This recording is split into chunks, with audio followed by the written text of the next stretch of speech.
Aici e sora lui, oaie, care festă stulci. Dacă te apropii, spune lăsă-mă în pace. Face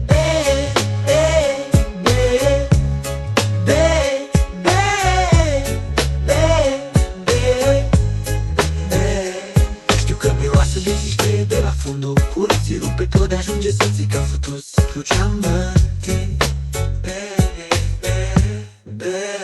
Știu că miroase de ziște de la fundul curții. Rupe tot de ajunge să zică futus. Crucea-mă ea se crede smardoasă, de vorbește cu preoți, de se roagă cu dragi, că ea se îmbracă frumoasă, dar are minte de 5 ani. O găsești pe la colț de podul roșu. Ea stă cu un căcăcios care e fratele ei. Când se uită că aia de mate. Aici e sora lui, oaie, care festă stulci. Dacă te apropii, spune lăsă-mă în pace. Face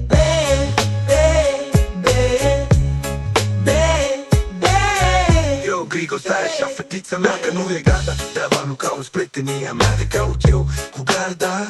În fiecare zi când ies afară, să par banul de gros. Trebuie să stau să-ți aud glasul ăla futecios. Aici e sora lui oaie, dar oaie unde e? Poate iese doar noaptea, că prea e rușine. Decât cu vașa sură coaie, mult mai bine deloc. Nu mai bine deloc, nu mai comenta iurea. Să nu-ți dau un bot, marș la mătafu, șterg aici cu sfinții tăi părinți. Havarul nu ai nimic să fumezi.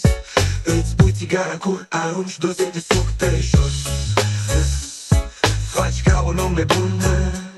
Aici e sora lui oaie, dar totuși nu uita că într-o bună zi tot o să vin să-ți răbună. Sora lui oaie, care festă stulci. Dacă te apropii, spune lăsă-mă în pace. Face